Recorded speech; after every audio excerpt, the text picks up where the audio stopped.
Good morning, everybody. So wonderful to see some of your faces. I've been scanning the gallery to see who's here, and so nice to see some familiar faces. I'd love to call you out, but it would take up too much time. But thank you for being here. I'm going to separate today's discussion into two parts. And after the first part, I'm going to be showing you a couple of videos. Nice to warm us up with some videos.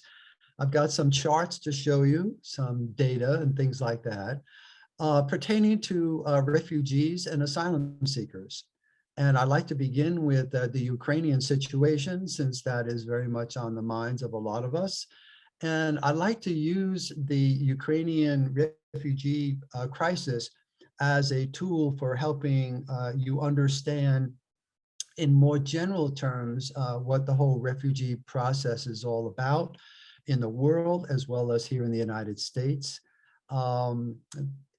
We will also cover issues pertaining to the southern border, where many Ukrainians, Russians, Venezuelans, Salvadorans, and others are awaiting asylum into the United States, are waiting to apply for asylum into the United States over in the Mexican border.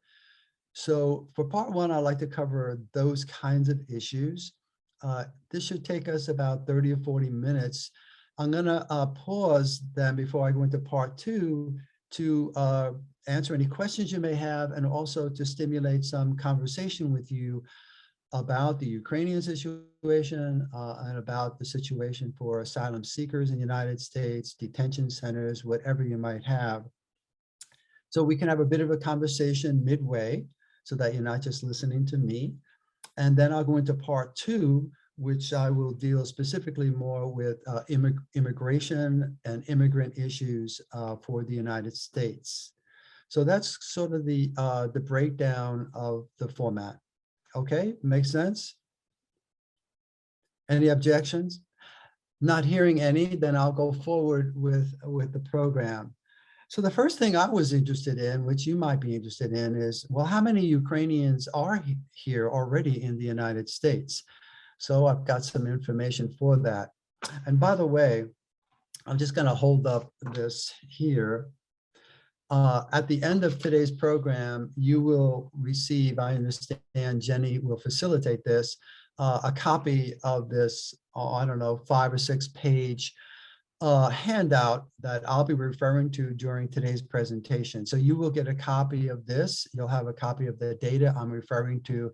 So while I always advocate taking notes, you don't have to be that fastidious about it, because you'll be getting information from me. Okay, does that make sense? So what I found out is that the Ukrainian population in the United States, I think I was a little surprised that it wasn't as large as I would have thought. But maybe to you, this seems to be the right number. So according to the US Census, there are 344,000 Ukrainians living in the United States, 344,000, so under 500,000. Of that number, let me see here, approximately 72% of Ukrainians living in the United States are naturalized citizens, 72%. So the vast majority who are here are citizens. Another 8 or 9% have legal permanent residency. So throughout our conversation over the next while here this morning, I'll be referring to legal permanent residence, LPRs, as a legal status. They have full rights. They're not citizens. They cannot vote, but they have full work authorization, and they are allowed to reapply for this status and so on. It also allows them to apply for citizenship.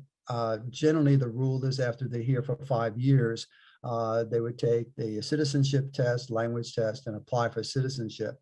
So for the Ukrainians, there's roughly, as I say, between 8 and 9% who have legal permanent residency status, otherwise known as the green card. It hasn't been green, I don't think ever, but at any rate, it's called the green card. Another group would be those who have DACA status. Some of you all might be familiar with the DACA program, which is a deferred action for immigration for young people who, that is to say, those who came here as young people, but where they did not have legal authorization to be here, neither did their parents. But under the Obama program, he established a program to help them get at least conditional status, conditional legal status, and that is known as the DACA program. In part two today, I'm going to be talking more about the DACA program and what the status is for these young people and so forth. Suffice it to say, it's somewhat precarious. Trump wanted to end that program. Biden's trying to resurrect it. So there's roughly 1 to 2% of Ukrainians who are here who did qualify for the DACA program. But that leaves another 10% who are here without legal status. In other words, they're unauthorized or undocumented, roughly about 10%. So one of the things that Biden did almost right away during the first week of the Russian invasion is he, as the authority, using executive authority, he allowed that those who are here, who are undocumented, would get temporary protected status, TPS. There are a number of nationalities here who have TPS, and he's added the Ukrainians as one of the part of that list. So there are a number of ways that the Biden administration this past month, it's been a very fast month, has it not, with the news, that he has tried to give some legal protections for those who are already here.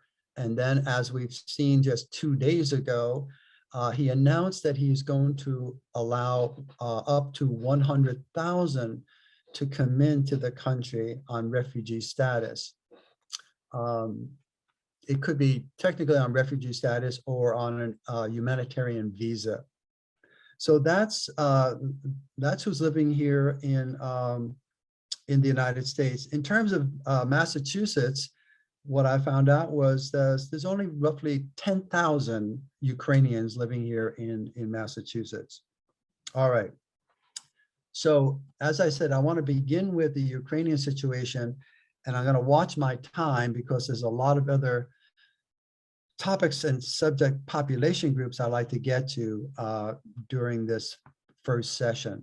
So I'm going to do a share screen here, and hopefully all will go well. I want to show my first video.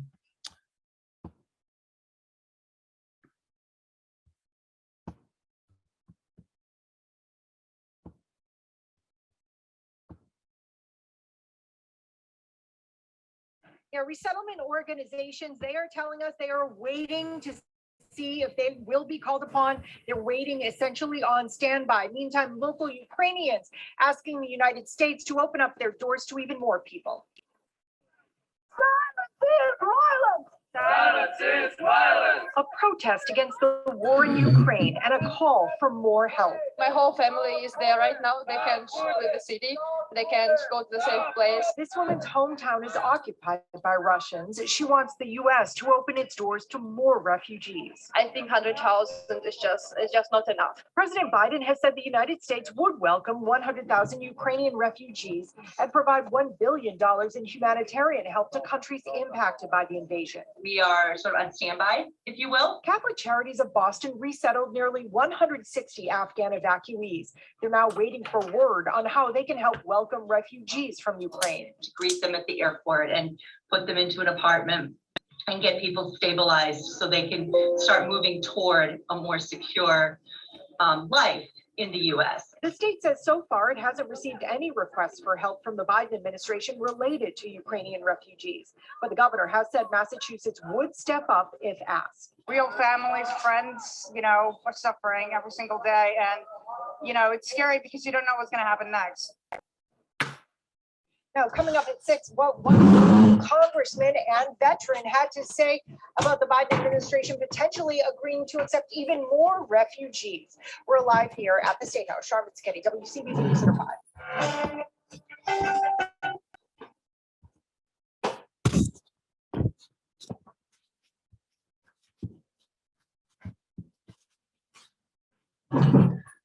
I just had a moment of panic because my low battery light went on there. I think I'm good. One of the problems for resettlement of the Ukrainians right now is that under the Trump administration, the number of refugees that were allowed into the country during the Trump administration was very, very low.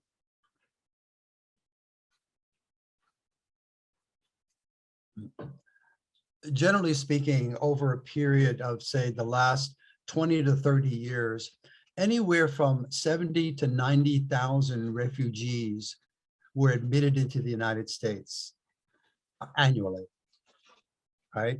So roughly between 70 and 90,000 from many countries around the world were admitted as refugees coming to the United States. And in a moment, I'll tell you the distinction between being a refugee and asylum seeker. But under the Trump administration, that number dwindled down to 11,000 by the time he left office in his last year.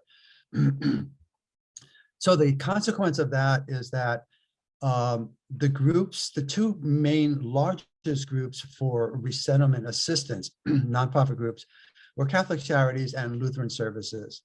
So those two groups, along with literally hundreds and hundreds of other smaller groups, they had to lay off their staff. They couldn't keep the staff on there because the contracts with the government was no longer there to resettle. So they basically had the last year under the Biden administration to get retooled. And the most important thing for being retooled is to interview and hire new social workers coming onto the teams, because the vast majority of these workers are social workers with bachelor's and master's degrees in social work. So that's a real challenge right now in facing this particular crisis. Along with those who we will see how the Biden administration wants to process these refugees. And my guess is we're probably over the next number of weeks or months, start bringing plane loads of Ukrainians from Poland, Hungary, Romania, the border countries, and flying them in to Boston's Logan Airport, New York City's Kennedy Airport, et cetera, probably mostly up and down the East Coast. So that's what I expect to be happening. However, over the past month, we've had many Ukrainians making their way to the southern border. Now, this may surprise some of you, but many of my clients from Africa have also come in through the southern border. And the way in which they have come is very similar to what the Ukrainians and Russians have been doing over the past month. And that is, they get themselves to Turkey, and from Turkey, they fly into Mexico City. Mexico does not require a visa. They fly into Mexico City, and then from that point, they make their way up to the border. You got the picture? So at this point, now they want to present themselves, Ukrainians, Russians, and others, as asylum seekers. So let me share with you a second video here.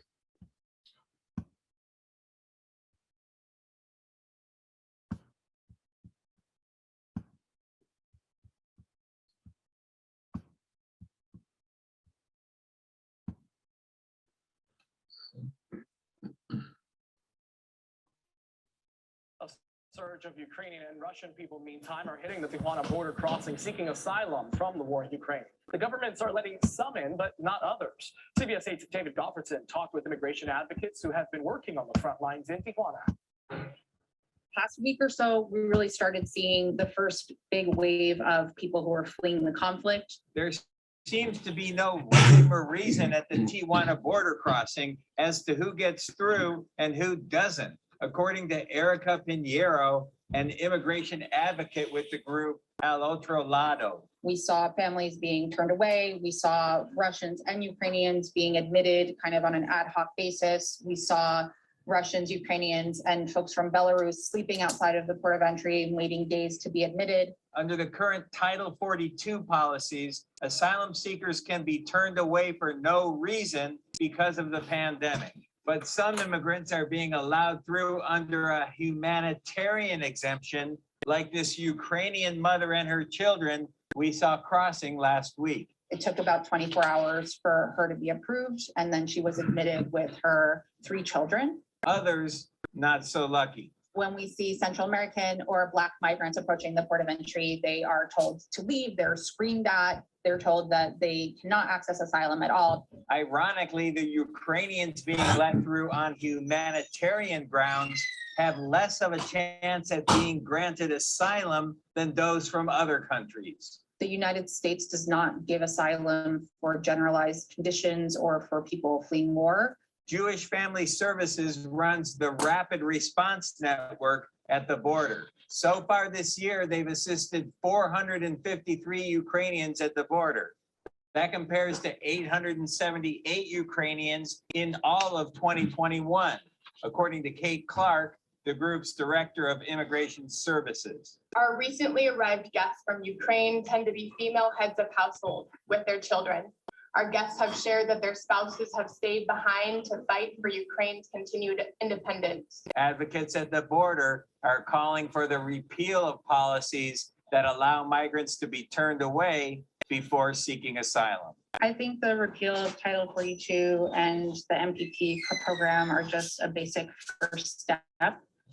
Now, those advocates also told us they are in need of volunteers down at the border to monitor the port of entry and to also help with refugees that are vulnerable. If you want more information, we've posted it at cbs8. The Title 42 that they're referring to was a policy that was instituted under Donald Trump when he was president. And it actually wasn't through executive order. He actually got Congress to pass the law. So this is actually a public health Title 42. The Biden administration immediately was trying to rescind that policy, but he was blocked by the courts. And so he is still attempting to rescind the policy. It's a little complicated how he's trying to do this, but I would expect that the COVID pandemic, which was the main justification that Trump gave to have this policy, otherwise known as remain in Mexico while you wait your asylum, that a lot will depend on how the pandemic is going for all of us. So that's some information about those Ukrainians trying to get in. And as there was some mention of the Russians, there are a considerable number of Russians now who themselves have been either jailed in Russia for their political dissent, or that they have felt that they're about to be persecuted or jailed, and they too have gotten themselves to Turkey, to Mexico City, to the Texas or California border. So this is an interesting dilemma for the Biden administration. Will he be as, say, humanitarian oriented toward the Russians who are trying to get in as he seems to be for the Ukrainians? But as you can tell from that brief video, the situation at the border is quite chaotic in terms of the responses to different population groups. Many Venezuelans are still trying to flee. What happened to the Venezuelan population, as you know, roughly about 5 to 6 million Venezuelans. This is a country of 30 million people. 5 to 6 million have fled their country in the last 4 years. Most of them, the vast majority, went to South American countries, particularly to Colombia. But what began to happen over this past 6 months is a lot of those countries in Latin America are kicking them out of there. And so they made their way to the Mexican border. What the Trump administration has basically done is they've allowed some in under asylum, but the vast majority they've turned away to say you can have to wait in Mexico, or he made a deal with the Colombian government to allow the United States to put many of them on planes, thousands of them on planes, and sent them back to Colombia. So the Venezuelans are dealing with a very difficult situation. What I'd like to do, and again, please keep in mind your questions and comments so that when we get to that portion of our little festivities here, we'll do that. But let me put this into the world context of World Immigration Matters. In a few minutes, I'm going to be talking to you about the Rohingya crisis, the Muslim minority group from Burma, otherwise known as Myanmar. Up to 1 million Muslim Rohingyas has had to flee into Bangladesh, a very poor country. That situation, and again, I'll show you a video in a few minutes, that situation is more like the refugee crisis facing the world today. The overall number of refugees, let me see, in the world is somewhere in the neighborhood of some 25 million refugees. But there are another 45 to 50 million who are internally displaced people, IDPs. So right now we've been hearing on the news that approximately 3.5 to 4 million Ukrainians have become refugees. That is to say, they've left their country and now they're in one of the bordering countries. But there's several other million within Ukraine who are displaced from their homes. So they're known as internally displaced people. So let me show you some graphs that the United Nations High Commission for Refugee, UNHCR, which is the primary world international body that brings assistance from various countries to different regions of the world to help refugees. So I'm going to do another share screen here. So far, this seems to be working okay.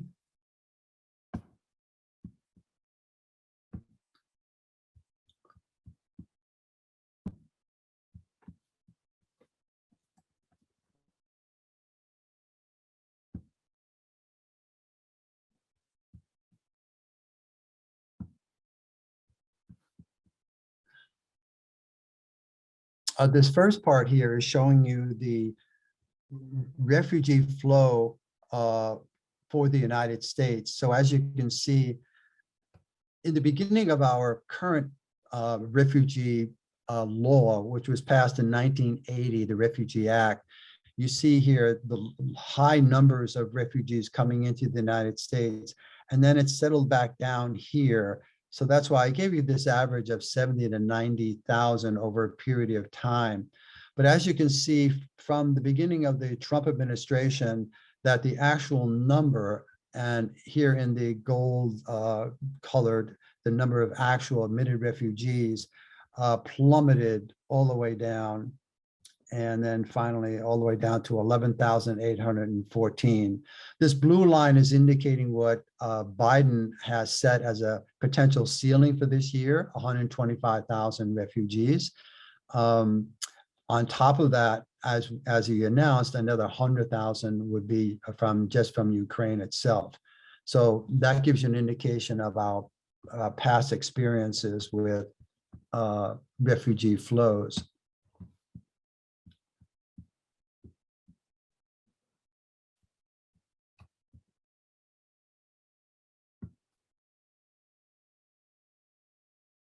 So this is the chart from the United Nations High Commissioner for Refugee.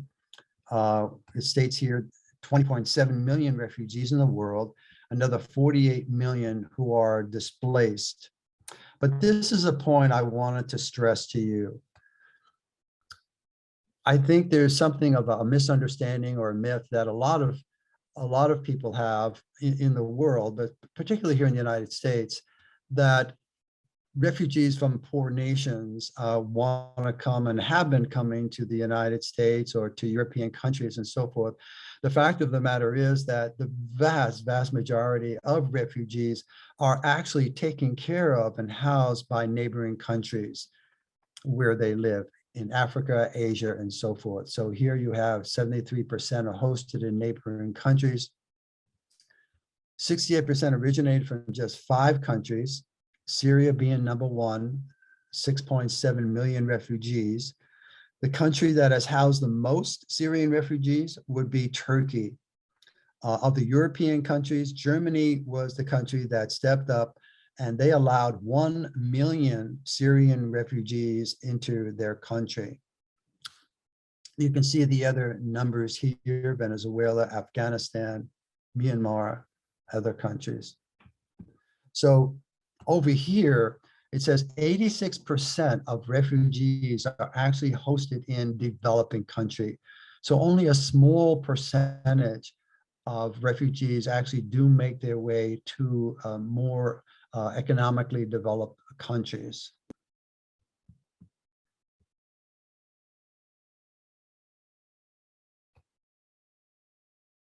Showing you some of the demographics, age, gender, major host countries. Turkey comes in as number 1. Colombia, the 1.7 will be all Venezuelans, and on down. Major source countries, refugees fleeing from Syria, Venezuela, Afghanistan.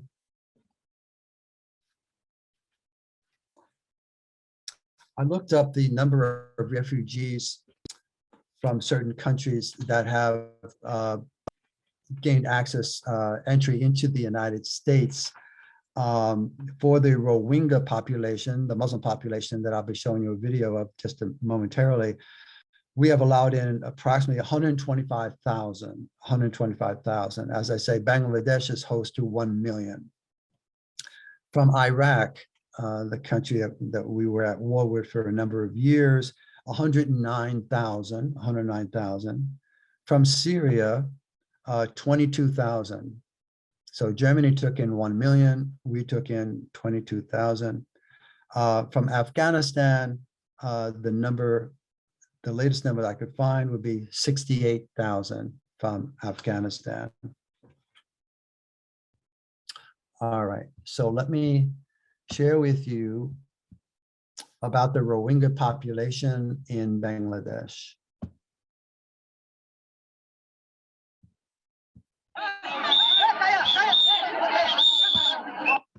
Sorry, I'm going to lower the volume now.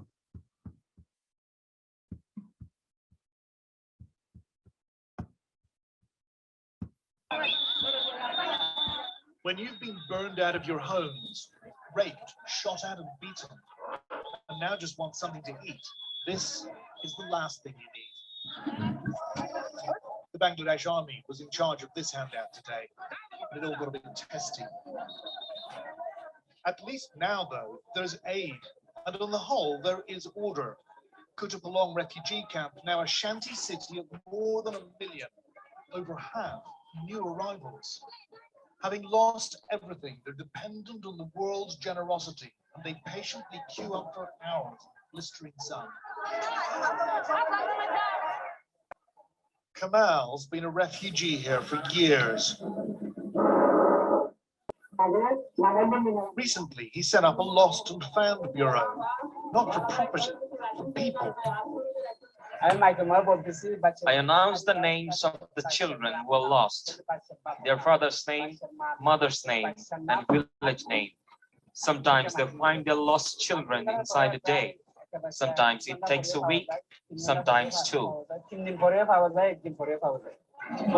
Since the fresh influx, Kamal's lost and found service has reunited 733 children with their families.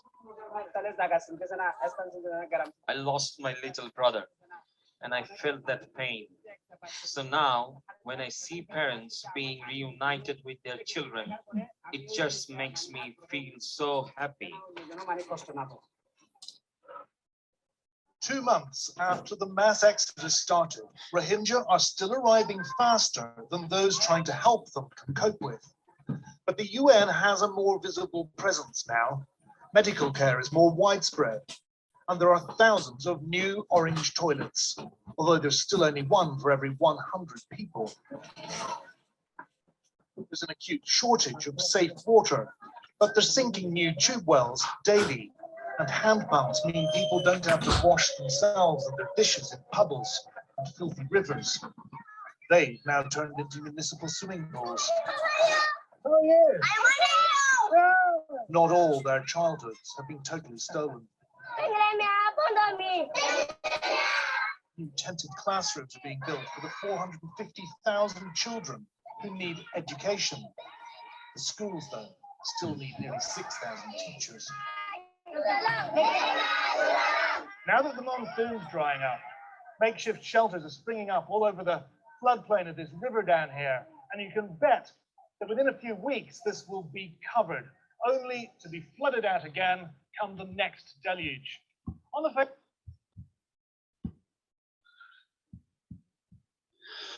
Quite a different scene for folks coming from very poor country into another very poor country as refugees. So I wanted to underscore the very basic fact that the vast majority of refugees in this world, of which there are some 20, 25 million, are hosted by very poor countries nearby.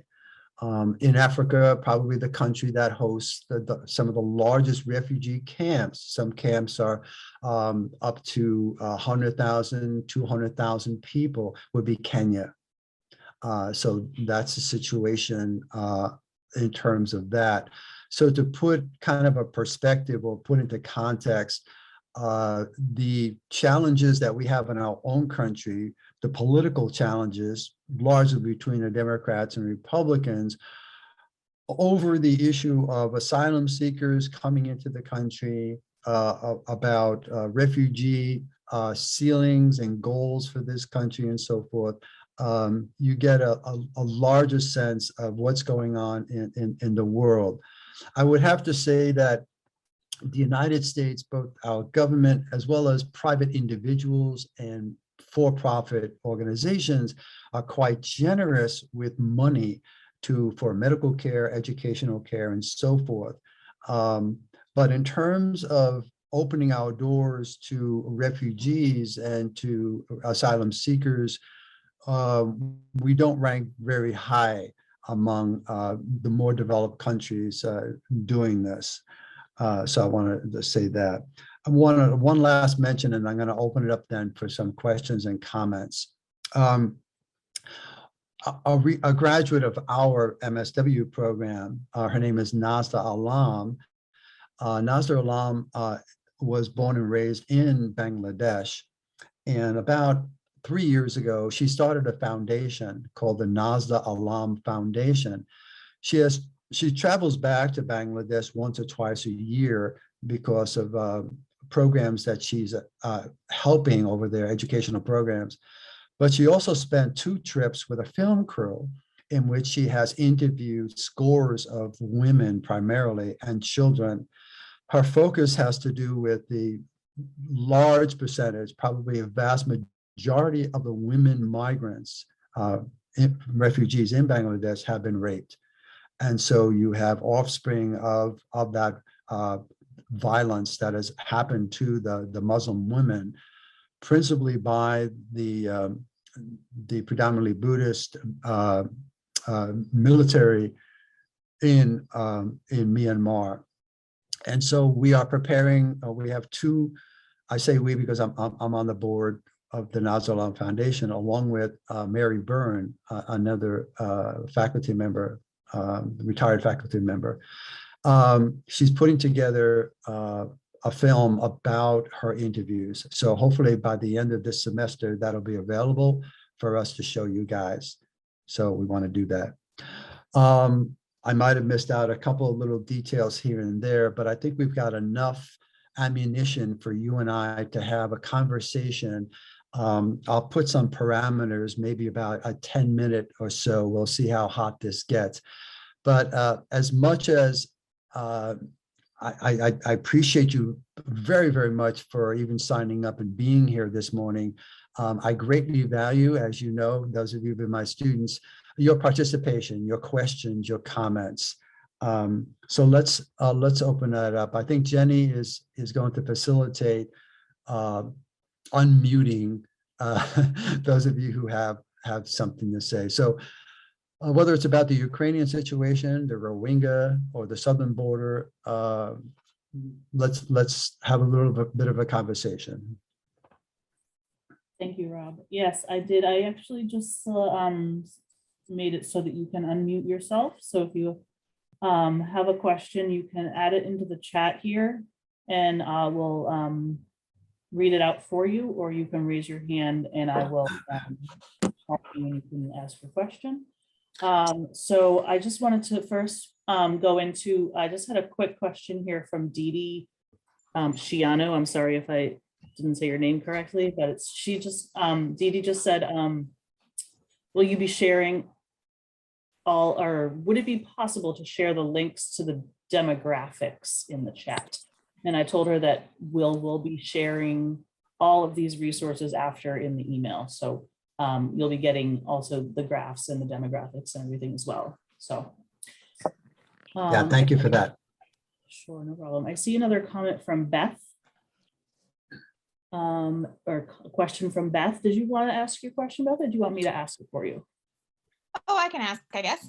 I was just seeing recently there was data showing, census data showing slowing and declining population in a lot of the United States. And some of this was attributed to immigration, slowing of immigration. And this has economists concerned about our future and economic growth. And so I was wondering if you could, or if you're going to discuss how immigration really does improve the economy. Yeah, very important question. There are many more predominantly rural states that are really crying out for workers. And so, yes, I will be touching upon this in part 2 today with respect to the need for reforms within our visa system, work visas for people. So yes, very much so. The other thing that I think I saw the word climate in your little section there. Refugee laws are going to need to be changed. The Refugee Convention was passed in 1951, just a few years after, of course, the end of World War II. And the 1951 Refugee Convention, I can't even get this to work. The Refugee Convention, basically the definition of a refugee is a person who is fleeing from persecution on 5 different potential grounds. 1, they're being persecuted because of their political opinion. 2, their race. 3, their nationality. 4, their religion. Did I say that? Political opinion, religion, race, ethnicity. And 5 is they're a member of a particular social group. And that particular category has expanded in the United States context over the last 10 to 15 years to include, for instance, women escaping domestic violence situations, and also for gay, lesbian, trans people as well. Nevertheless, the great challenge is 2. 1, we are experiencing more and more climate refugees.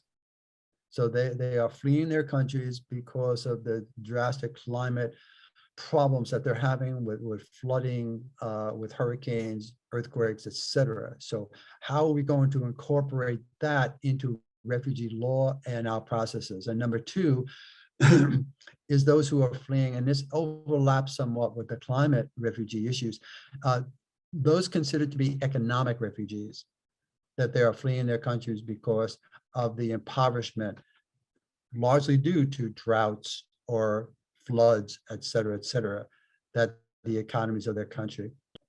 You do have situations like with the Venezuelan situation, you don't necessarily have a war going on there.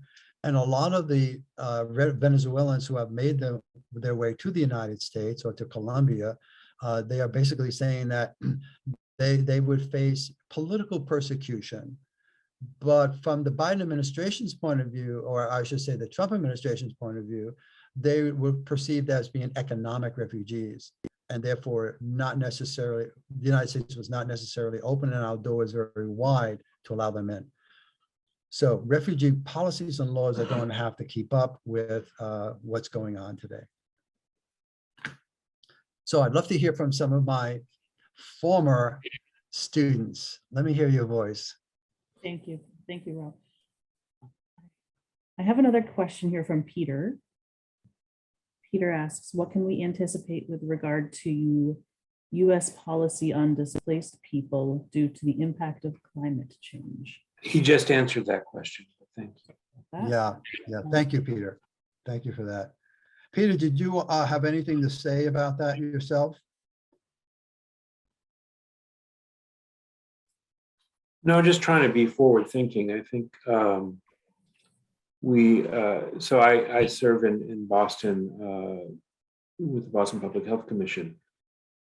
And we see wherever I've always said in Boston, we're gateway city. Anywhere there's strife in the world, wait 6 months and we'll see that's who's at our door. Yeah. So we've seen, we will be anticipating a wave of Ukrainian refugees. We've had Syrian, refugees arriving. And, some of them are doubly displaced. Some of them were Iraqi, fled that war into Syria and then had to flee Syria as well. So I think, to say that trauma work and cross-cultural work are at the forefront of the needs of folks who arrive, besides getting their housing and basic economic needs met, are key. Excellent. Yeah, excellent points. I think what I'm gathering from what you're saying too is that, as a member of the Boston Public Health Commission, no doubt that Mayor Wu and the Boston agencies are going to have to really start doing some real crisis management work quickly to accommodate what Biden is talking about. We cannot continue to not plan for this future, which is at our doorstep. The refugee flows I don't think there's a single year in the last 10 to 20 to 30 years that the refugee flows have gone down. It is just continuing to go up and up and up. And it behooves the world, the United States, our major cities, to be retooled and to do this. However, when we go through a period of time, when we have a president, as we did for 4 years, Donald Trump, who completely slashes the budgets overnight, where we go from admitting 90,000 per year down to 10,000, and everyone's laid off, how in the world are we going to retool so quickly? It's quite a burden now on our cities and towns, as I said before, for Catholic Charities, Lutheran Services, and all the myriad of nonprofits, not to mention all the crisis clinics, like the Boston Medical Center has a special program, as I'm sure you know, Peter, to help those who have been traumatized as refugees. And they have social workers there. We need so many more. We need most of our hospitals, major hospitals, should have a refugee clinic there. So that's a response there. Now I can see that Virginia has her hand raised, but Jenny, I'm going to defer to you if there's a backlog or if. We have a few questions in the chat here. I see that Sandra has a comment. Sandra, did you want to speak up?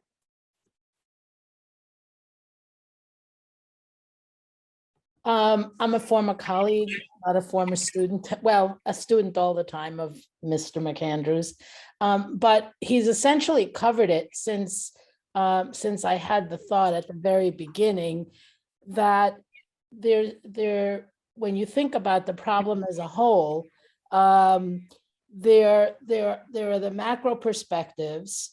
Something happens in the world, something happens in a particular country. As Rob now says, things are happening all the time, so it's something that can be expected. And so decisions get made at that level. Yes, we're going to take so many people, but there's little synchronicity between the macro issues and the micro issues, which is what Rob has been alluding to in the last few minutes.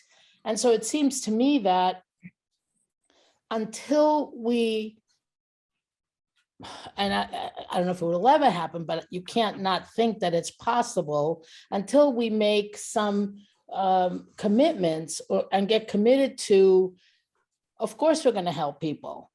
There's a limit to what we're going to do, but we're going to help. And then that way you can start to make the momentary decisions that happen so that we're not constantly reinventing the friggin' wheel.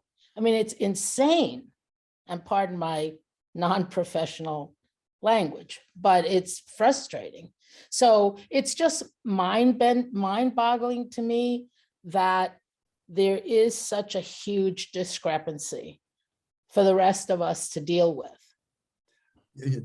Sandra, thank you so much for that. And I'm mindful of the fact that we've just gone through 2 years of the COVID crisis. Right. And there isn't a small town or large city that hasn't had to be creative and be disciplined. And so many workers have been so taxed to keep up with the trauma involved with all of that. So, but thank you, Sandra, so much. Sure. Thank you, Sandra.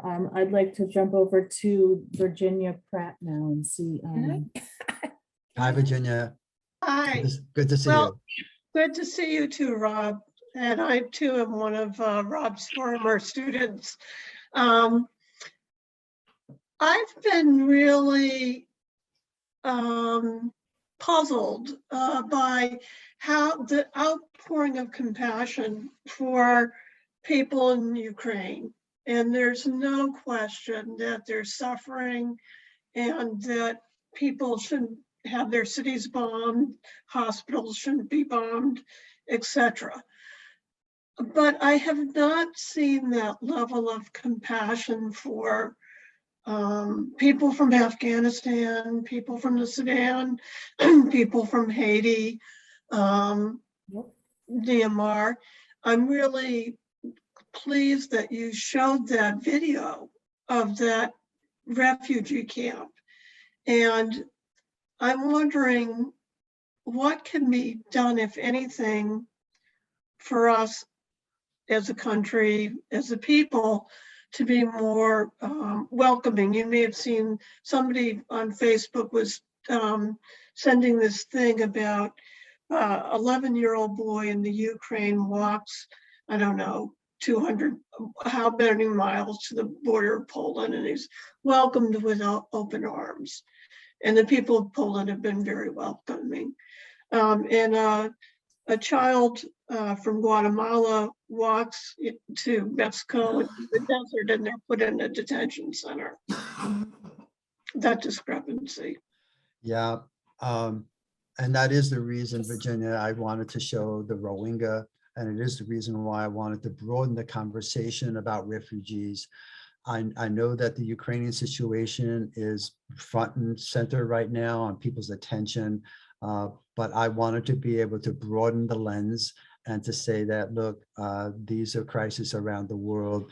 I think one word to me answers your overall question, and that is racism. Racism then becomes part of the political football in the United States, where we have a rise in right-wing sentiment, the white nationalist movement, white supremacy, and so forth. And we're far less welcoming for people, as you say, from Haiti, from other countries, than we would be from those fleeing predominantly European countries and so forth. So we've got a lot of work to do, and there's no one spoke on this whole wheel of racism that should not be examined and uncovered, from the level of our schools, all the way up to what's going on in Congress today. So it's a great challenge in our country, no doubt about it. Thank you, Virginia, very, very much. for your comments.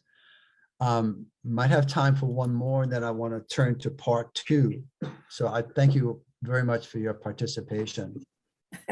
I raised my, hi, I don't know how to put the raised hand thing here, but I want to just comment. I did put a comment in. I winter in Arizona. Yeah. And if you came to Arizona, you would think you live in a different country. Right. The negativity of the ads that you see about the borders, about people flooding, they don't even use, they use the words illegals in the ads. You would say to yourself, I mean, you need to, oh, I guess we need to see that perspective, because that's what's at play here. Yeah. One of the things that was interesting is a few years ago, I actually went to a training here by a nurse who did international nursing, and she placed nurses. And what she was saying is that most people who are coming over, who are seeking asylum at the Mexican border, at the southern border, would not meet the government's criteria for asylum, that are seeking asylum would not meet the criteria for asylum. The other thing that stuck in my head is that most people who are here undocumented, according to her, are undocumented people that come over the Canadian border, not the Mexican border, which I was surprised. But if you were here in Arizona, you would see that what they say is they're flooding our borders. They are all drug cartels coming in here. They are, we need to put the wall up. We need, I mean, and that's, I usually mute them, but you know, that is what's being told. And as you get people, they're fear-based, they're fear mongers. Yeah, no doubt about it. And that sentiment, as you know, it was not just in Florida or Texas or Arizona, but is all the way up to the national level. And so it gave rise, I think it was one of the main reasons, not the only reason, but the main reason that we had a president called Donald Trump for 4 years. That sentiment. I'll give you just a couple of little facts here. One, that's completely wrong to say that undocumented people, the primary way they've gotten here is through Canada. There are 2 large groups of undocumented. One, they have overstayed their visa. So roughly half of those who are here have overstayed their visa. For those Ukrainians who are undocumented, I mentioned to you that roughly 10% of Ukrainians who live here are here without status. I'm sure that the vast majority overstayed their visa. That is to say, they came on a tourist visa or maybe a temporary work visa and they overstayed. So that's roughly half of those who are undocumented, and the other would come through the southern border. With respect to what's going on today with policies, as some of you who are watching politics know, that the governors of Texas and Florida have both started their campaigns for the Republican nomination to be president. And both of them are outdoing one another with respect to me, oppressive policies against trans people and against LGBTQ in general. But also both of them have rescinded licenses for the shelters that are in their states for undocumented children. They have ended their licenses. So the federal government has certain authority with respect to the undocumented population. Under the Trump administration, as you know, he had a policy of actually separating the children from their parents and then sending those children all over the United States. And it's taken us years to reunite those children with their families. The Biden administration is committed to having humane centers and shelters with social workers and nurses to take care of these children. But in Texas and Florida, this is very recent, just in the last couple of weeks. Actually, in the state of Florida, I think it was just last week that Governor DeSantis said, we are pulling all those licenses. So it's very, it's a political tug of war that still goes on here in the United States. Immigrants throughout our history, as many of you know from our history, It's been a real push and pull factor. They've been a political football in general statement. Thank you for your comment. So I'd like to move on to part two. And certainly if there are any other comments with respect to refugees and asylum seekers, we can raise them after I finish my little part two dance here with you. Is that okay? Yes, Rob, thank you for saying that. I was All right, good. There's a few questions that were unanswered, so we'll return to those at the end. We will. Thank you. So now I'd like to turn to more broadly speaking, immigration issues, both more related to practice issues for you and I, as my dear colleague Sandra was saying, macro, meso, and micro direct practice issues. So I want to cover both policy and direct practice kind of issues. So with respect to immigrants in the United States, and again, I'm going to be referring to this information sheet that you'll all get vis-a-vis an email. So for the United States, what is the foreign-born population for our country?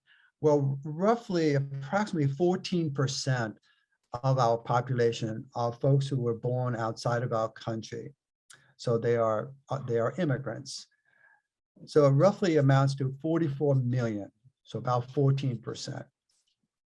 That's been fairly consistent, fairly constant, I should say, for the past 10 to 15 years. The top 5 immigrant groups in the United States are from Mexico, China, India, the Philippines, El Salvador. Those are the top 5 groups. With respect to Massachusetts, let me go on. The number of immigrants in Massachusetts is approximately 1 million, comprising about roughly 16% of our population. The top 5 immigrant groups in Massachusetts are from number 1, China, the Dominican Republic, India, Brazil, and Haiti. The percent of the undocumented population, so of all the immigrants then residing in Massachusetts, which is roughly about 1 million, approximately 22%, nearly a quarter, have undocumented status. Now, I don't have a breakdown as to which nationalities are the largest groups having undocumented status, but I wouldn't be surprised if those from Guatemala, Honduras, and El Salvador comprise a large share of the undocumented in Massachusetts. Okay. I'm going to do a share screen here to talk about the Violence Against Women Act program, the U visa, and the T visa. So these are resources that I think all good social workers should know about. So let me do a share screen.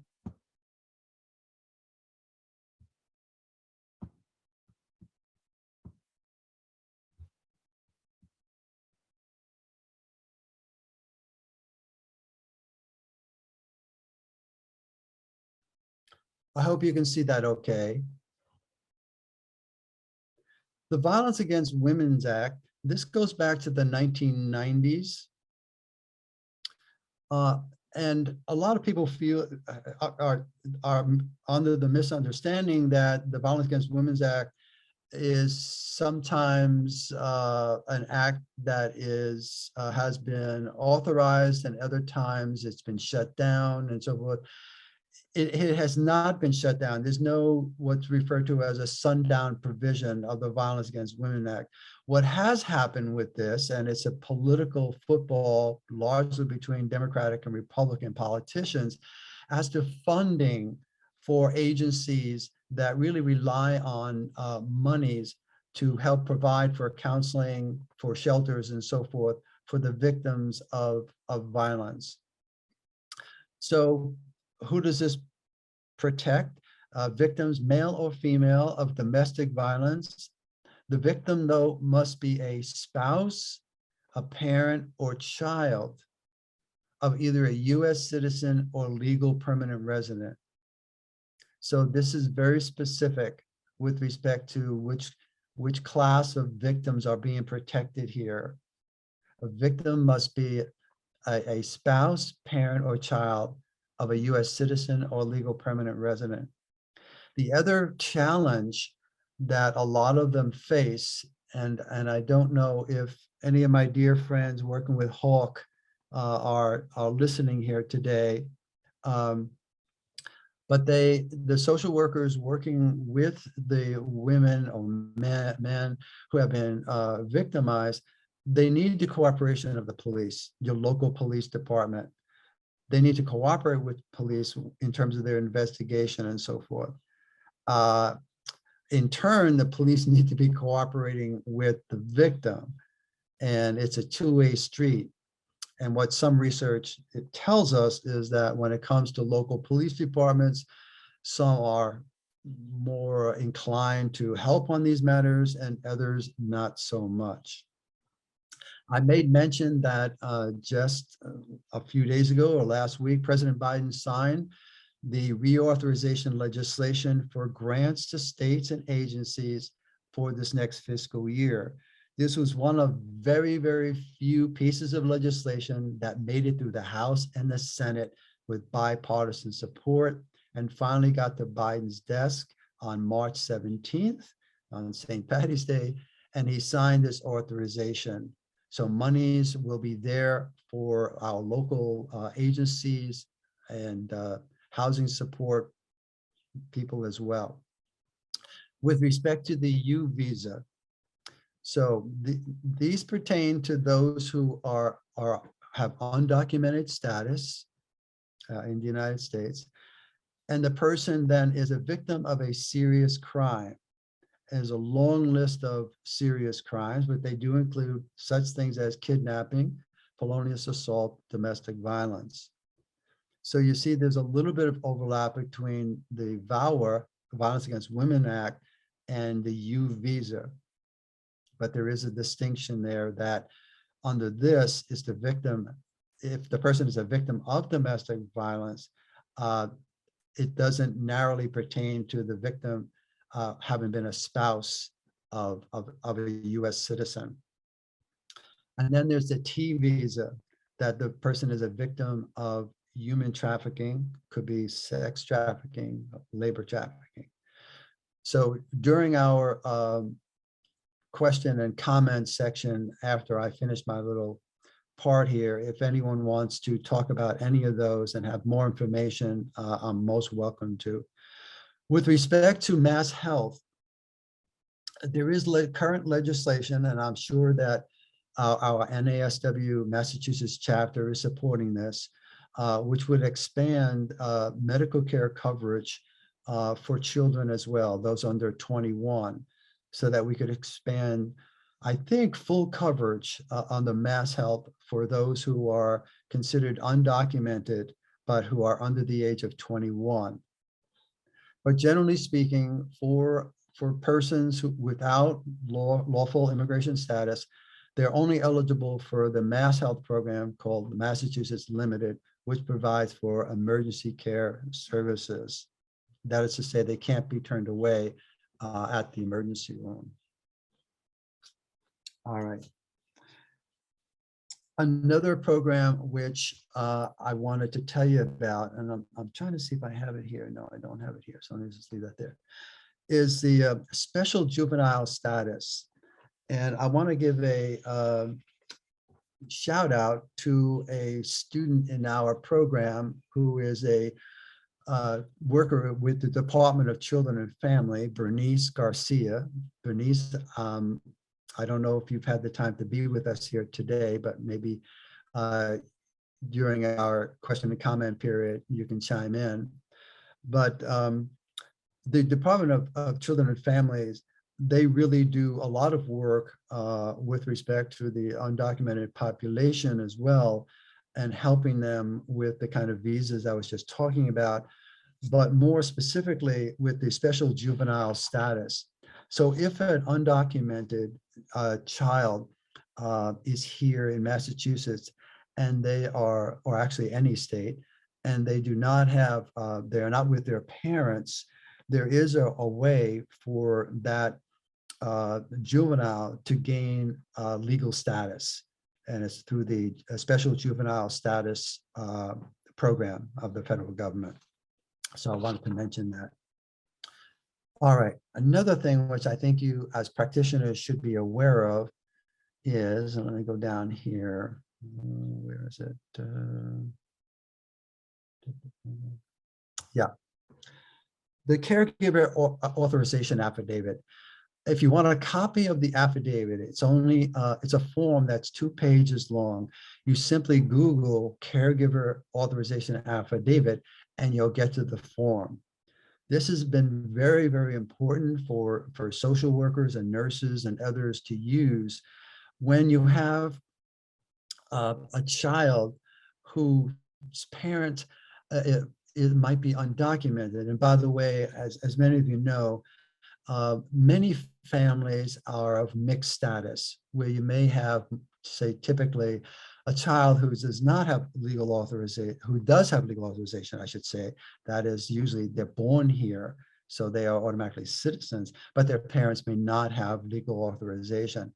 That it's a way that if a parent is worried that should they be arrested, put in detention center, or worst case being deported, that with this affidavit, this 2-page form, they could appoint an adult, anyone over 18, to actually be the temporary guardian for that child. And this is a very important step. It's a way to get around having to go through probate family court and that lengthy process of guardianship. And it's an important tool for teachers in schools and social workers to know about the caregiver authorization affidavit. All right. I want to go over some other policies and issues as well. With respect to Massachusetts policies and laws, in Massachusetts, undocumented young people will not get in-state tuition unless they have qualified for DACA. And, you know, DACA is a very relatively expansive program for young people, but there are some pretty stiff requirements there that not all young people who are undocumented could qualify for DACA. So it's unfortunate that, at least in my opinion, that we don't offer in-state tuition for those who are undocumented. But there is legislation in the House and the Senate that would cover that. As I mentioned, 20 states and DC do provide in-state tuition costs for high school students. A bill that I and many others, and I know NASW has been very active this past several years, not just this last year, but several years, to join many other states, 17 states and DC, allow undocumented immigrants to obtain a driver's license. I can't tell you how important this is, both for that person who is undocumented, who does have employment, for those who need to be taking themselves or children to doctor's appointments and so forth. So this bill, which did pass on February 16th of this year, the House, it's called an act relative to work and family mobility. It would allow undocumented immigrants to apply for a driver's license. It is expected that the Senate will sign the bill. The Governor Baker has been very, very lukewarm, to put the best light on it, in signing this bill. So we will have to see, but I'm hopeful. If it does pass this session, it will take effect July 1st, 2023. And a lot of the politicians in our State House would recognize that NASW has had a leading role in trying to get this legislation passed. I mentioned DACA. This is very, very important, and it affects something like almost 2 million young people who do not have legal status. But back in July of last year, a district court in Texas issued an injunction against DACA, which was the executive order under the Obama administration. The injunction, however, did not take away DACA as a right for those who already have it, but it does not, it prohibited the United States agency that takes care of immigration matters, USCIS, from further allowing and approving new applications.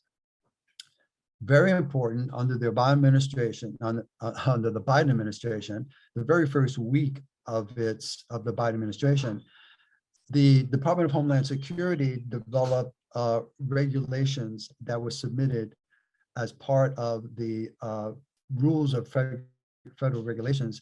So it's up for what's known as public comment. And it's an attempt to actually put into code the DACA program. We're expecting that this probably will happen this year, and that is good news for those young people. With respect to Dreamers in general, the House of Representatives did pass H.R. 6, the American Dream and Promise Act. However, it has stalled in the Senate. This would affect up to 1.7 million young people who could potentially qualify. And this could lead to a path for citizenship for them. Let me just checking my notes here. Good. All right, good. Let me do a stop share. A couple of other issues. There are so many I could get to, but I have to pick and choose my battles here and what I want to share with you. With respect to comprehensive immigration reform, one of the most important elements of this, and by the way, Biden did submit comprehensive immigration reform as a bill from the administration that of course needs to be put into form for both the House and the Senate.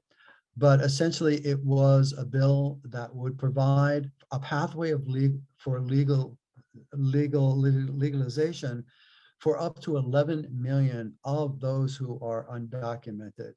And there are various parts of the bill that would allow that for conditional legal status that could potentially lead to legal permanent residency status as well. So there is that bill that's making its way through. But I want to point to two population groups that are probably two of the most exploited population groups of workers in the United States of America.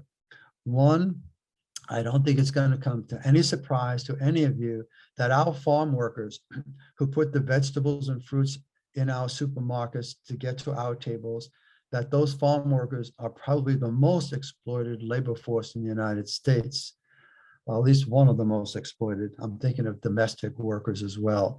But roughly speaking, when you look at the states of two states that are largely responsible for employing large percentage of farm workers, California and Florida, those two states, roughly 70% of the workers who are farm workers are immigrants.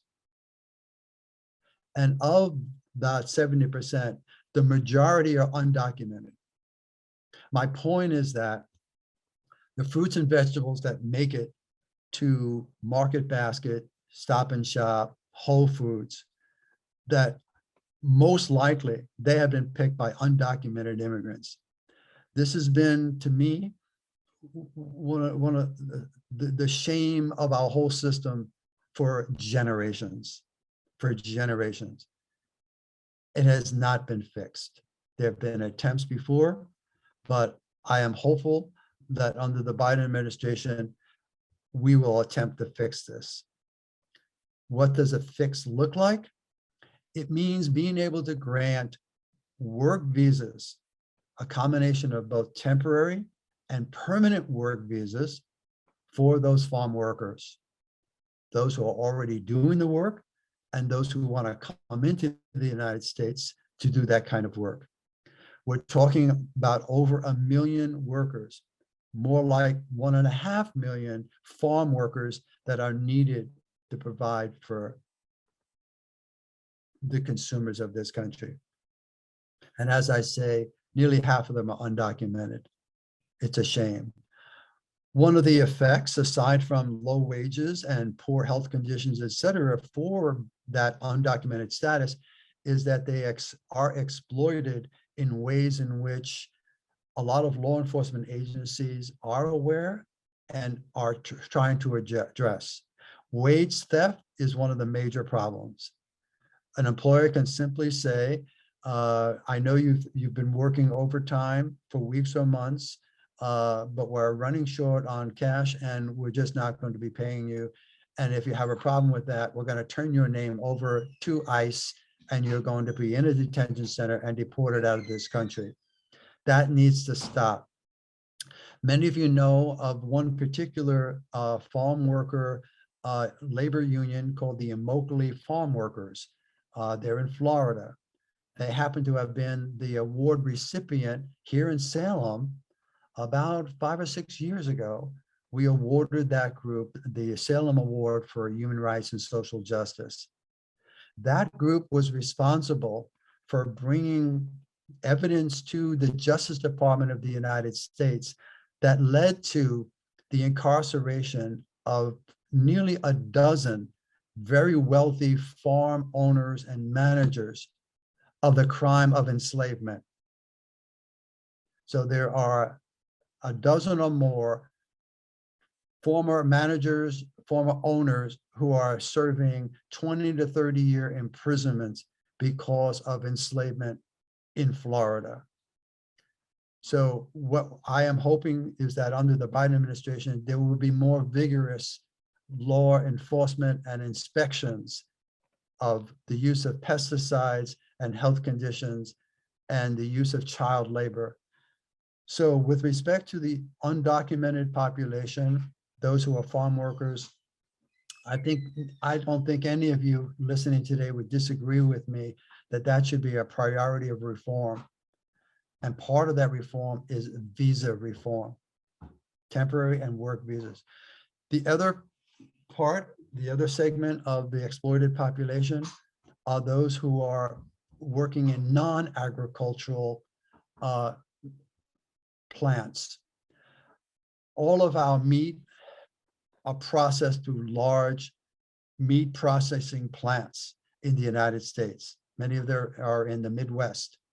And those too rely very heavily on undocumented workers.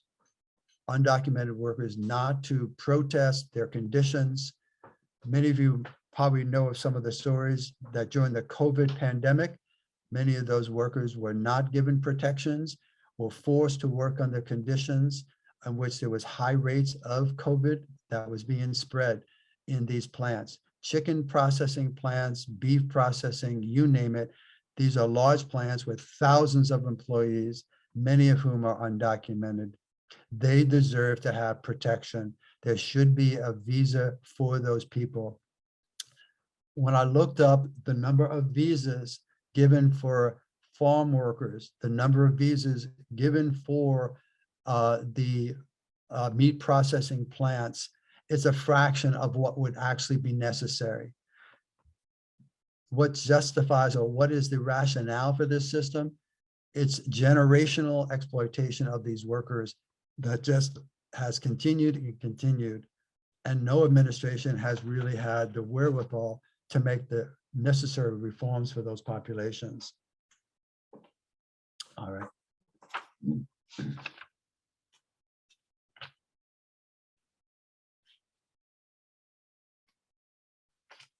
Okay, I'm going to stop there and open it up again for any questions or comments, either from part one today or from the immigration section right now.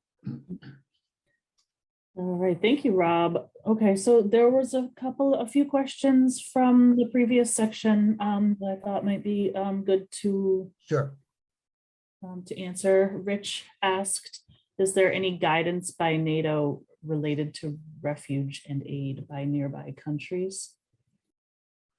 Hi, Rich. Great to see you. Thank you for participating here, and I miss seeing you. Professor, great to see you.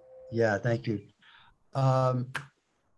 Yeah, I think it's probably a role that NATO is probably up to its eyeballs in making sure that from a military safety point of view, that the nations from Latvia, Estonia, Lithuania, all the way down the former Eastern Bloc countries, to make sure that if Russia is planning on further military escalation, that they need to be prepared for that.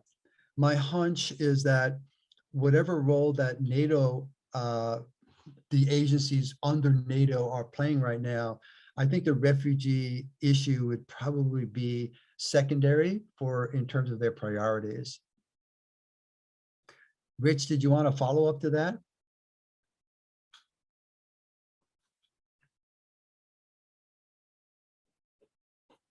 Okay. Oh, yeah, it wouldn't let me unmute there for a second. Thank you. Yeah, I just want to thank you for, I want to say, reopening my eyes. We haven't sat in class together for quite a few years on the refugee, schooling, driver's license, insurance, DACA. I mean, that seems to be such a micro, there should be like a social worker for every thing, and it could be a class for every thing that you mentioned. But, you know, stepping back and looking at the Ukraine situation, could that be looked at a little differently? Because you even said yourself that most of the men are staying back, the women and children are coming over. Can that be looked at through the lens of they're only here temporarily and they'll be heading back?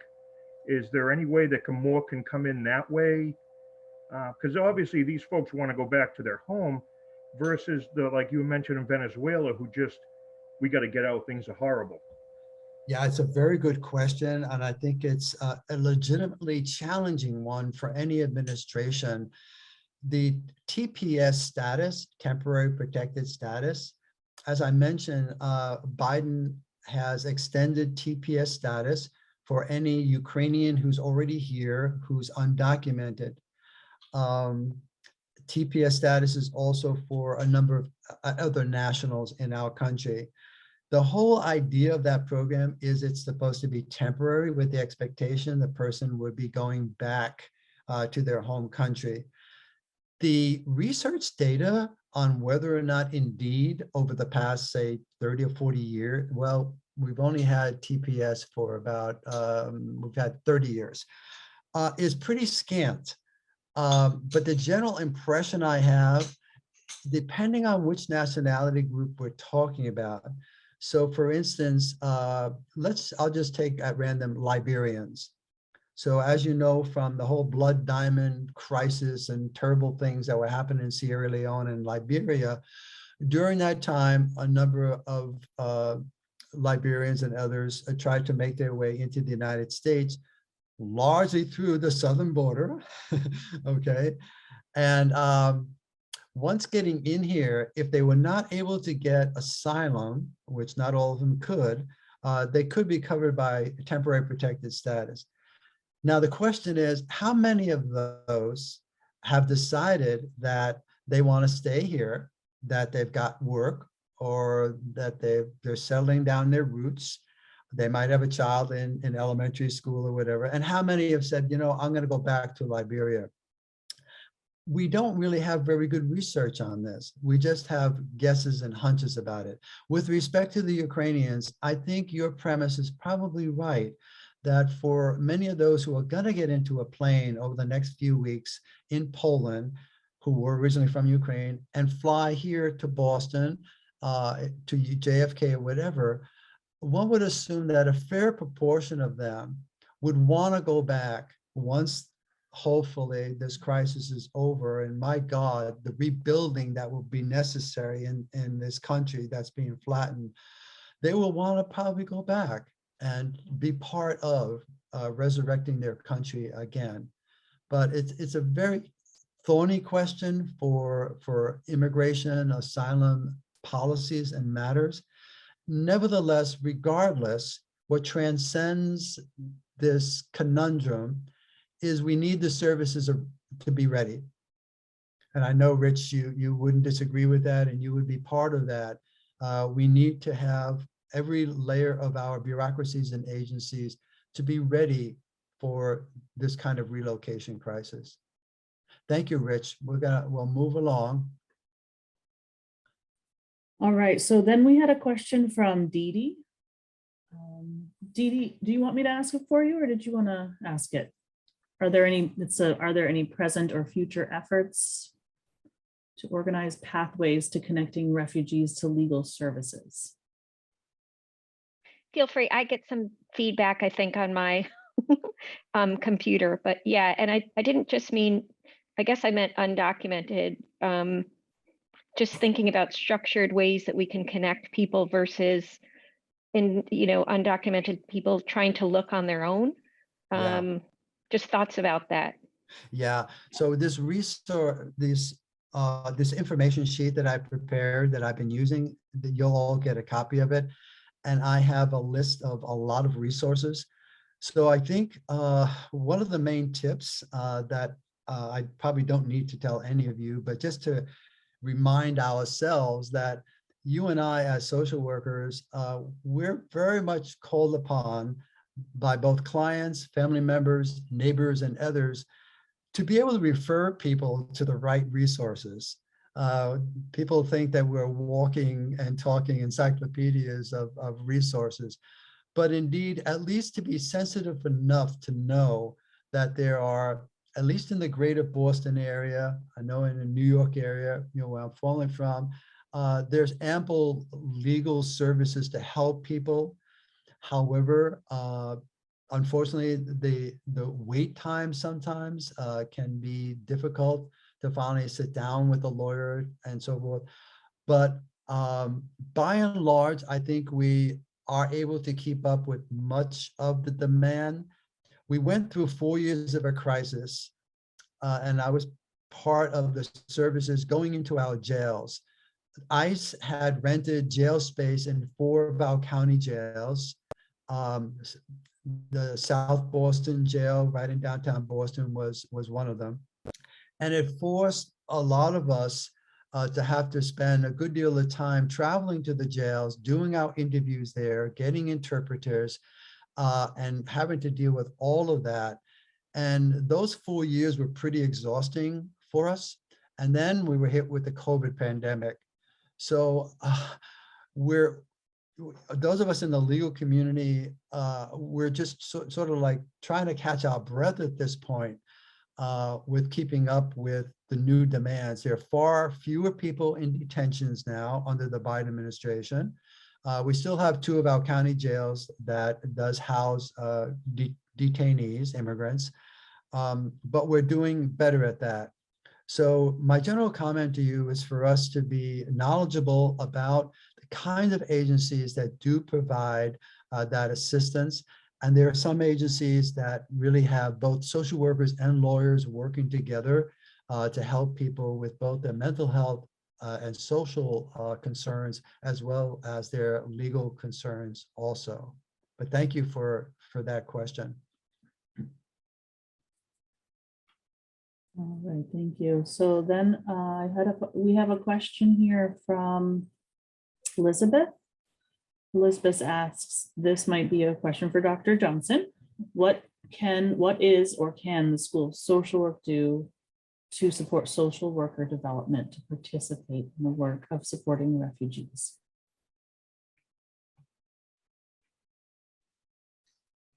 So I'm happy to start a response, but I certainly invite Rob.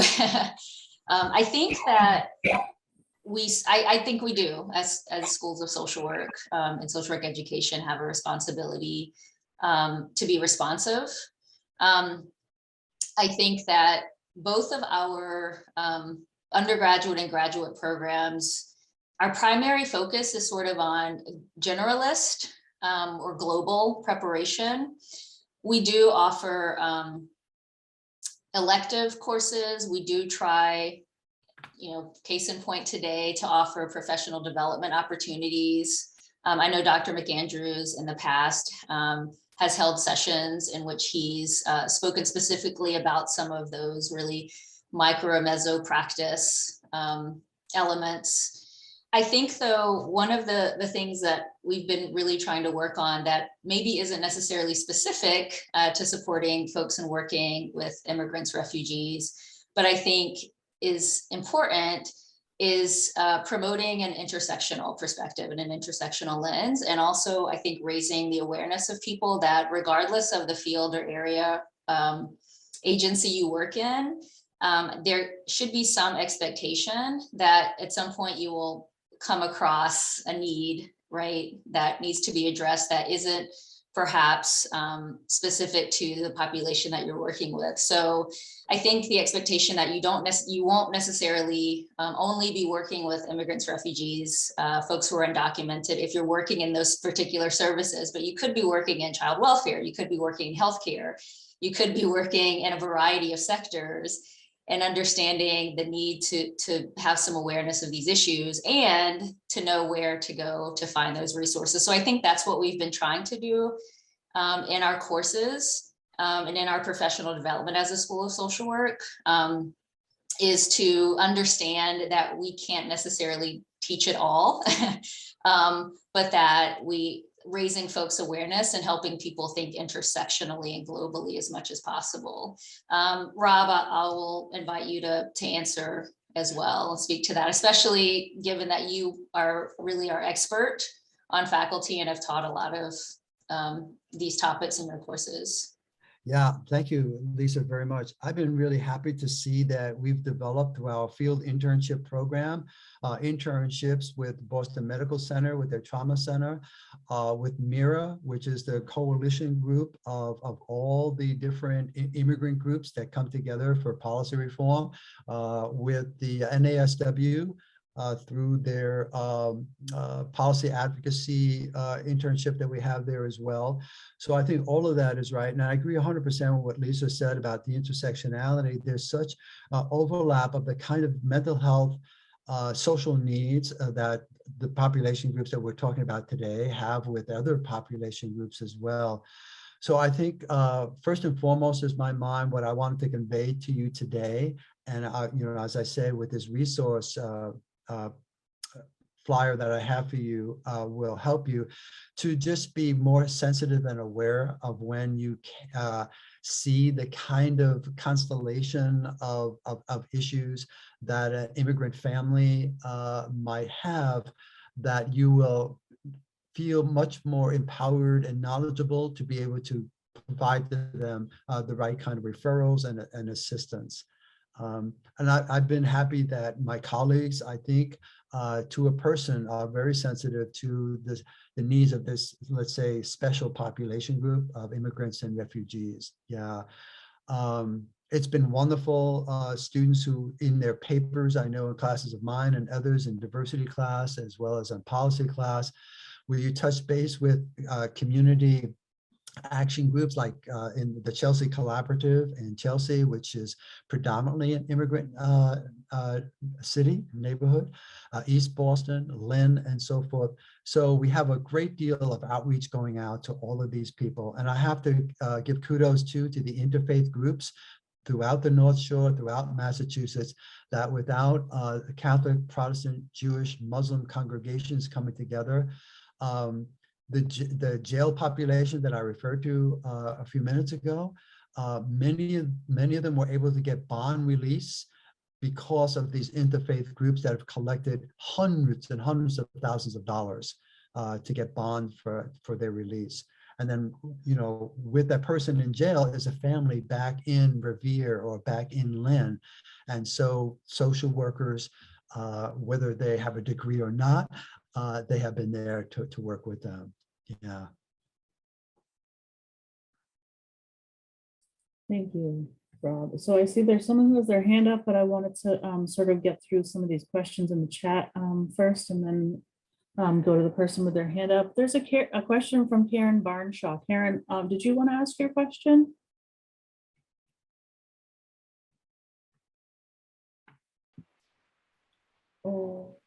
Or I can ask it for you if you're not able to. I can just, it says, for social workers looking for employment to help retool agencies and work with refugees and asylum seekers, where should they look? Could any Yeah. information So about volunteering be shared with supporting documentation after the meeting? yeah, I think I'm so glad Peter had joined us, somebody who's part of the public health network in Boston. Every city has a public health department. Catholic Charities exist in almost every city, Lutheran services. So these are particular agencies, nonprofit agencies that are on the front line.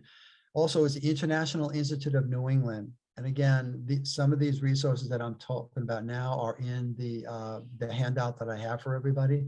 The International Institute of New England hires many social workers to work with the transition. This is the group, along with Lutheran and Catholic services, that are actually there at the airport. So from the point of entry of that person, they are there to help that person immediately with housing, immediately with social services. Does that individual mother, father, child need a therapist, and so on?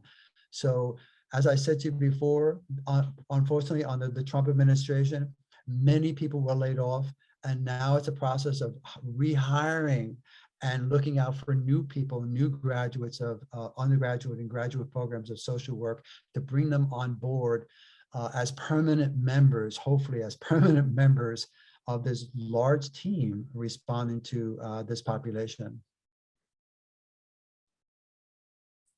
Thank you, Rob. So Marianne asked earlier, is there any research to indicate why Central Americans are more likely to be undocumented?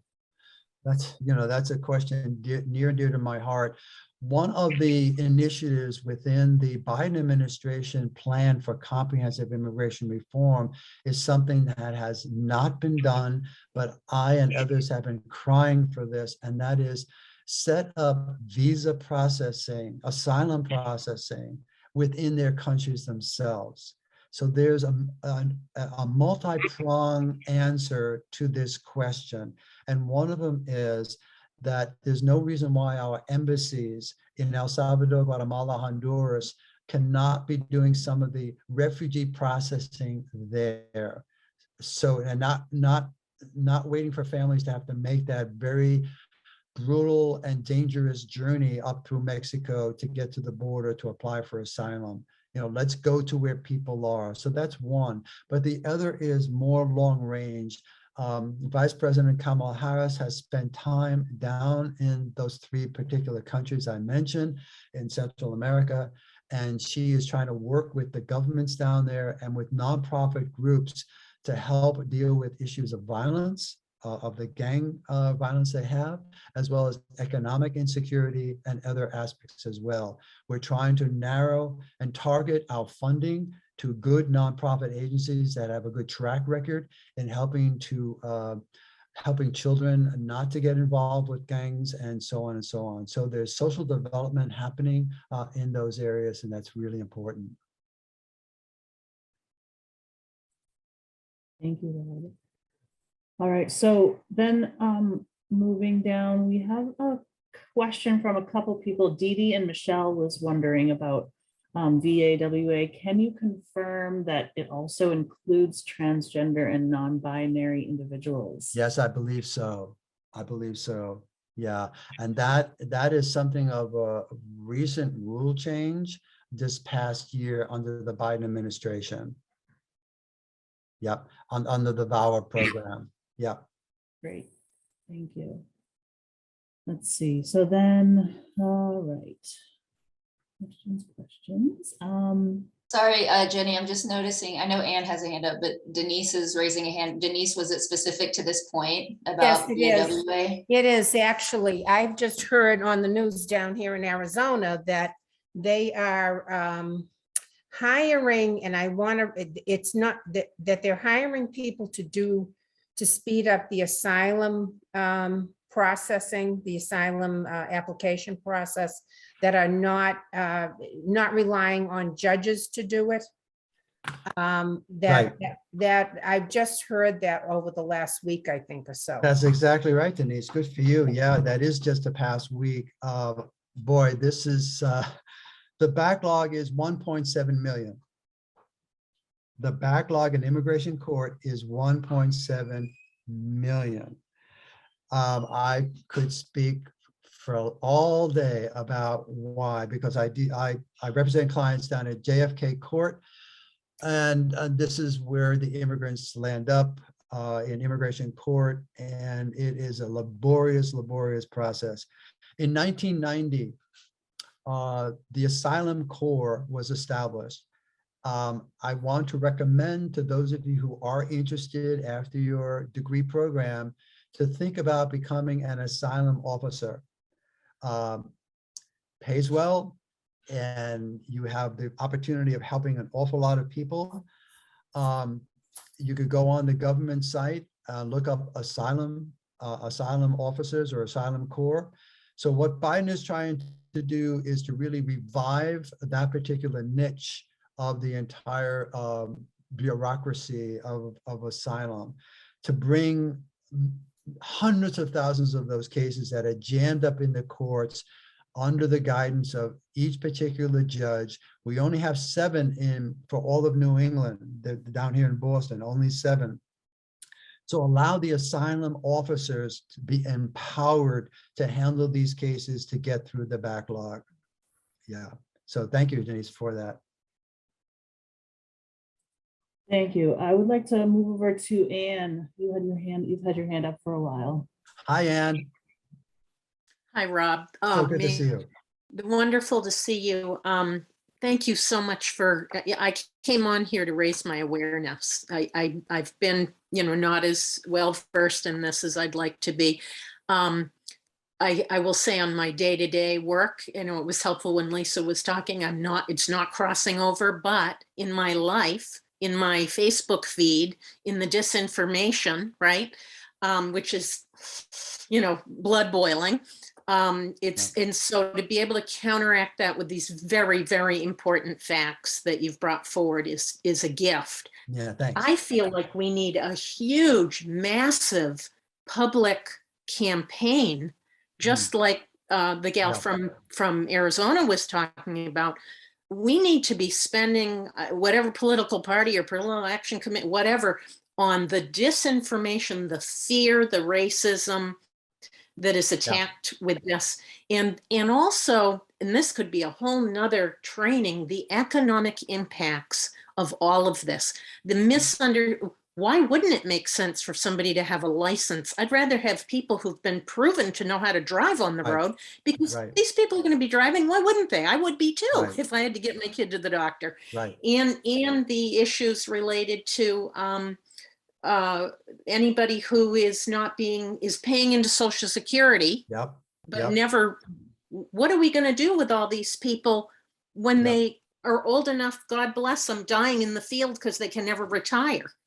Because they can't get that Social Security, Right, and so the economic impacts of this are huge, but really all that gets out there is those people are getting money and they're taking it away from me, but actually it is a huge benefit to our economy.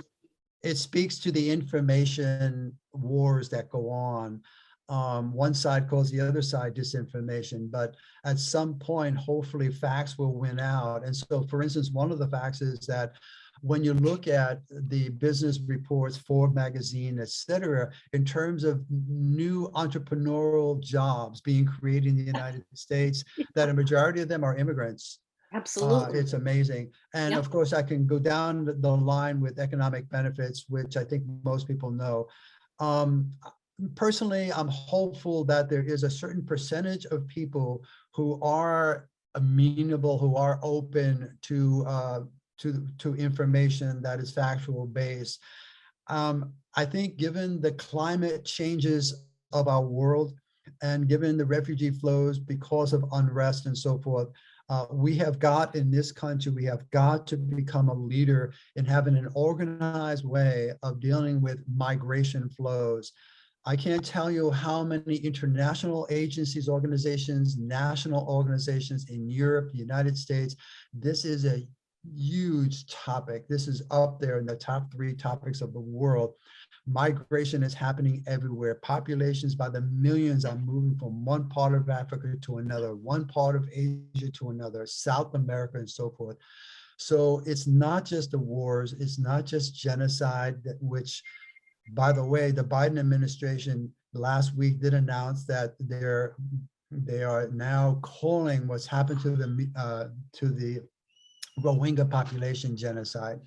So they're calling on the ICC, the International Criminal Court. As you know, they're investigating war crimes in Ukraine. And thankfully now we'll be looking at the same thing there. But Anne, thank you so much for your encouragement, your positiveness. And there does need to be, and I like the way you started this, a public health campaign. This needs to be a public campaign. But as I say, when you look at the governors in Florida and Texas and some of the senators that have been showboating at the Senate confirmation hearings this week, we know that there's an awful lot of people on a certain side who are vying to be president and who have a damn good shot at being president. And so it could very well be. Fear is a very, very big motivator. So this is tough. We have our work cut out, but we're there, we're ready to do it, and we know how to do it. Yeah. Thanks, Anne. Thank you. Well, we're at 11:58 a.m. right now, and we're scheduled to go until noon. And I want to be mindful and respectful of everyone's time. There are several questions that we did not get to. So, Rob, I think that if we, being mindful of time, I think we need to wrap it up at this point, and maybe I can pass along questions to you in Sure. And we can try to get people's questions answered in a different way. Does that work for you? Yeah. Okay, that's great. Well, let's see. I just wanted to thank everyone so much for being here today and for taking time out of your day to join us in this really important discussion. I think we could probably sit here for hours and talk about it. So thank you very much. I just wanted to give you a little bit of information about what to expect as far as CEUs go. So you'll be receiving, likely I won't be able to get to this until Monday when I get back into the office, but I will be sending out an email to everyone with the link to the CEU survey and also all of the resources. But right now I'm also going to copy and paste the link to the CEU survey into the chat so that you have it. And then there's also a password that you need to access it. So I'm copying that and I'm pasting it so that you can have that as well, but that will also be in the email. So thank you for your patience with that. I'll be working on that on Monday likely. Let's see, the other thing was there is a raffle. So we have 5 lucky winners chosen at random from the participants here today. So there are 2 first place winners and 3 second place winners, I guess you can call it. The 2 first place winners each will be receiving $100 in merchandise from the Salem State Bookstore, and the 3 second place winners will be receiving $50 in merchandise from the Salem State Bookstore. So without further ado, the winners are first winner of $100 in merchandise to the Salem State Bookstore is Danielle Cleary. Yay, Danielle. I will be reaching out to you separately to coordinate this. The second first place winner of $100 to the bookstore is Carmen Queen. Carmen, yay. I will be reaching out to you separately as well. And then our 3 second place winners with $50 in merchandise to the Salem State Bookstore are Sharon Felton, Kimberly Goldstein, and Gary Trahan. So congratulations to our winners. I'll be reaching out to all of you in the coming week. And again, thank you all so much for joining us today. I hope you have a wonderful rest of your day and are able to enjoy some of the sunshine that we have. Thank you, everybody, so very much. And thank you for all your thank yous there. Thank you, Lisa. Thank you, Jenny, so much, and Beth, and all of you who are there. I miss you guys so much. It was so wonderful to see your faces today.